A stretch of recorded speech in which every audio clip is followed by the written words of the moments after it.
Seigneur soit avec vous. Et avec votre esprit. Évangile de Jésus-Christ selon saint Matthieu. Gloire à toi, Seigneur.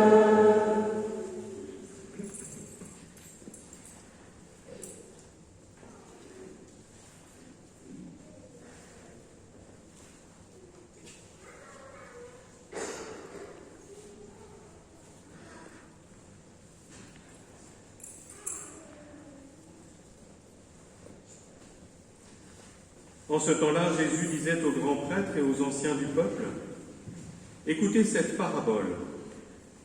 Un homme était propriétaire d'un domaine. Il planta une vigne, l'entoura d'une clôture, y creusa un pressoir et bâtit une tour de garde. Puis il loua cette vigne à des vignerons et partit en voyage. Quand arriva le temps des fruits, il envoya ses serviteurs auprès des vignerons pour se faire remettre le produit de sa vigne. Mais les vignerons se saisirent des serviteurs, frappèrent l'un, tuèrent l'autre, lapidèrent le troisième. De nouveau, le propriétaire envoya d'autres serviteurs, plus nombreux que les premiers, mais on les traita de la même façon.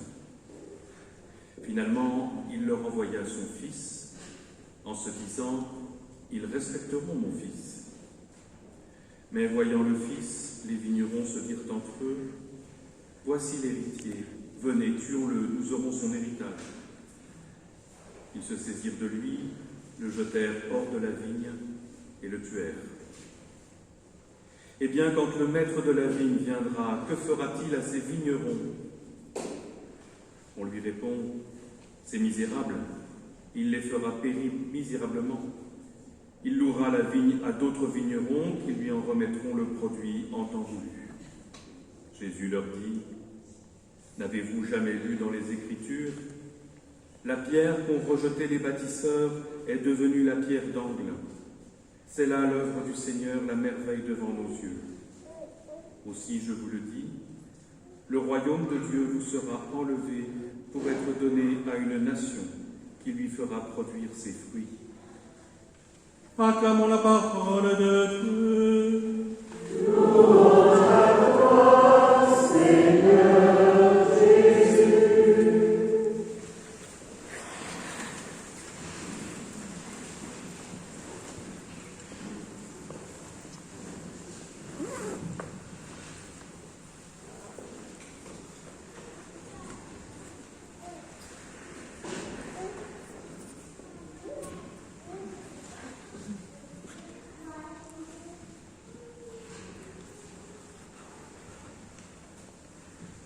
Ce que nous allons jouer, d'une certaine façon, ce matin, n'est pas sans lien avec la page d'évangile et les textes de l'Écriture que nous avons entendus. Ainsi, l'orgue s'éveillera par la bénédiction, nous rappelant ainsi peut-être que d'une façon profonde, mystérieuse peut-être, c'est bien toute chose, toute réalité, la beauté elle-même, la création tout entière, qui s'éveille par la volonté de Dieu. C'est Dieu qui appelle tout cela à la vie. Et aujourd'hui, d'ailleurs, nous avons un chant que nous avons entendu.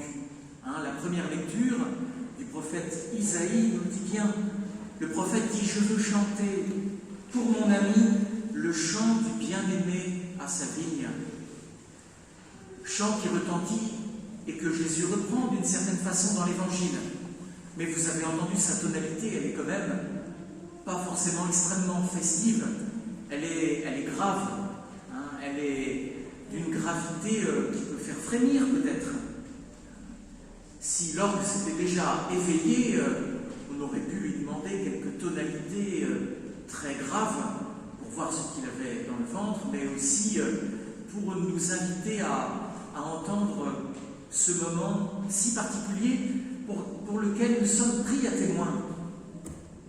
Que ce soit dans la première lecture, avec notre prophète Isaïe, il s'adresse bien à ses interlocuteurs en disant « Et maintenant, habitants de Jérusalem et hommes de Juda, soyez donc juges entre moi et ma vigne. Nous sommes pris à témoin également par le récit de saint Matthieu, après cette parabole, eh bien, il interpelle ses interlocuteurs.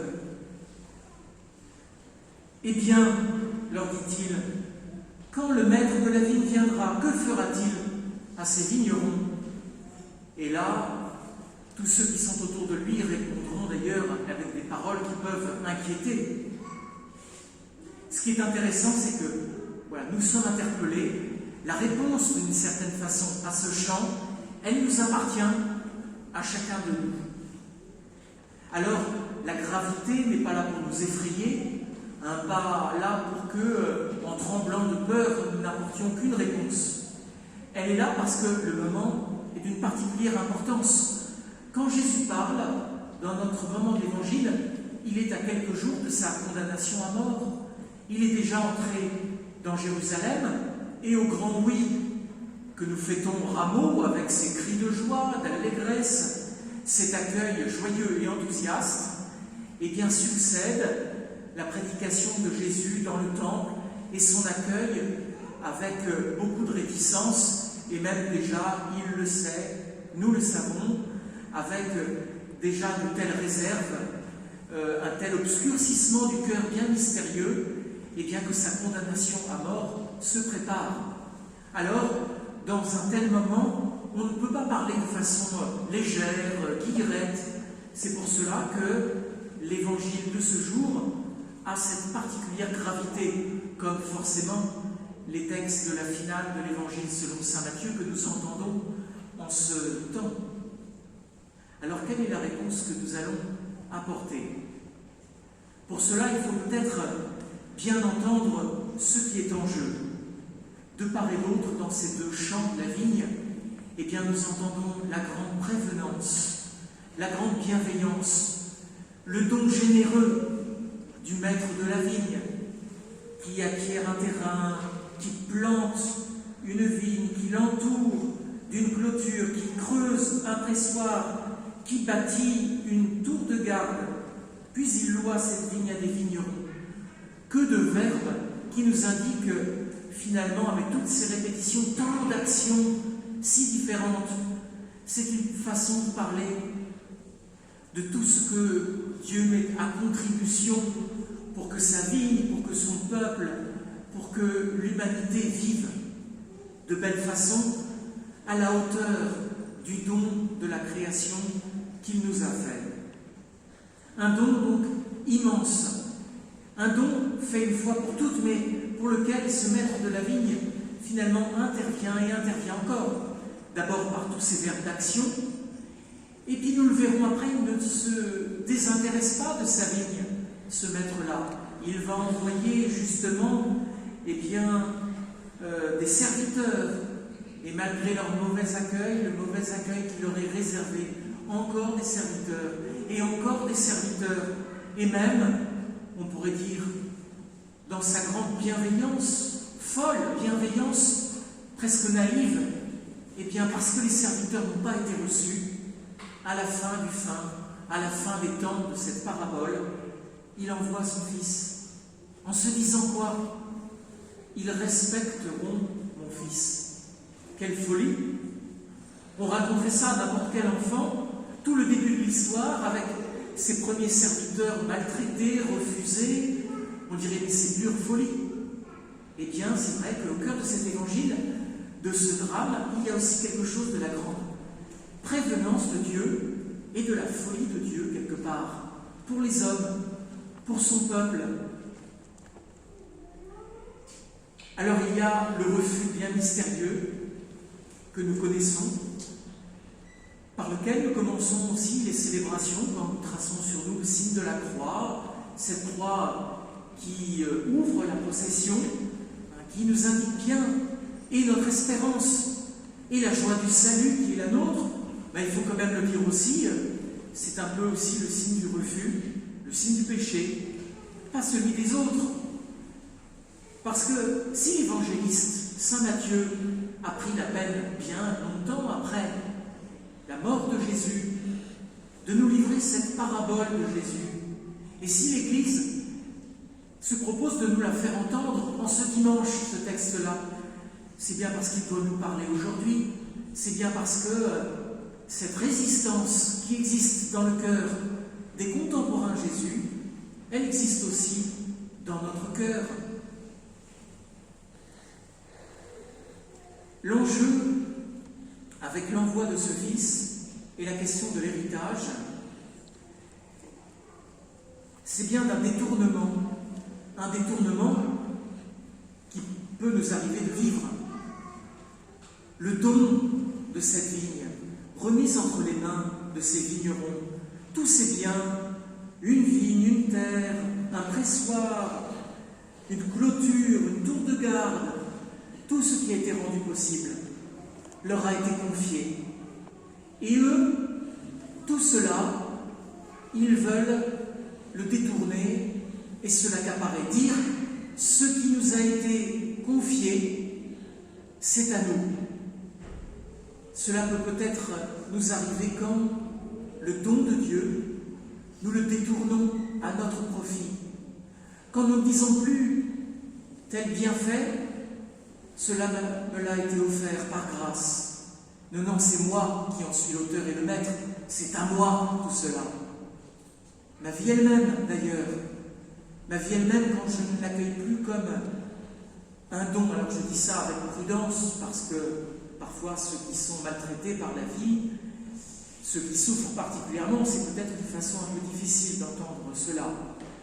Mais tout de même, cette vie qui nous a été offerte, quand nous la détournons pour nous en faire les seuls maîtres à bord du bateau de la vie, eh bien nous détournons peut-être un petit peu cela aussi.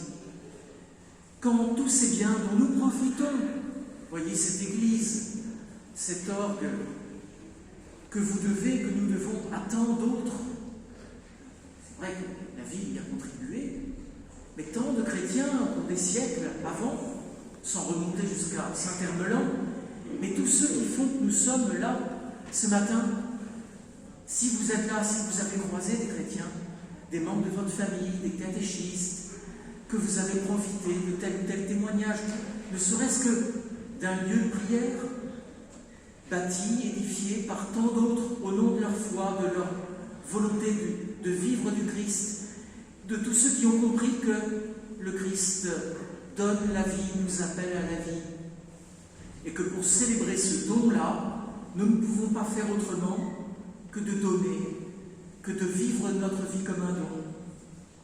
Alors c'est bien cela qui est au cœur de notre parabole et de ce texte de l'Évangile.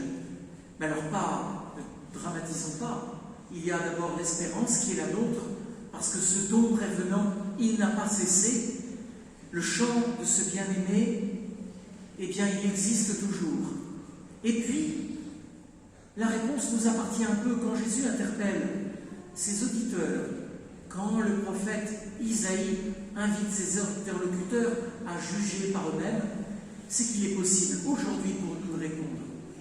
C'est cette réponse, malgré le péché peut-être, malgré les réponses tordues que nous avons pu apporter hier, les réponses médiocres que nous avons offertes au Seigneur hier, tout est possible aujourd'hui à qui veut bien répondre, à qui veut bien célébrer en cet instant et accueillir la vie elle-même, cette communauté elle-même, comme un don de la foi. Votre paroisse elle-même, c'est bien la paroisse Saint-Hermeland, la paroisse de Bagneux, mais vous n'en êtes pas les propriétaires non plus. Elle est au Christ. Ainsi, quand des gens, parfois au début d'année, rejoignent telle ou telle paroisse, peut-être qu'il y a des nouveaux venus, ils ne rejoignent pas la paroisse qui appartiendrait à tel ou tel, mais c'est bien l'Église elle-même, cette Église posée qui se vit en ce lieu de Bagneux, qu'ils viennent rejoindre comme un don offert. Alors demandons peut-être pour nous que cette bénédiction de l'orgue, que cette célébration de l'Eucharistie nous rappelle à ce don, et en bénissant l'orgue, et quand vous l'entendrez résonner, donner de la foi plus tard, rappelez-vous que tout surgit d'une bénédiction, et que cela vous rappelle à cette bénédiction finalement de la vie, que le Seigneur vous a faite, bénédiction aussi de la vie de foi pour laquelle, eh bien, il vous appartient de répondre. Amen. Amen.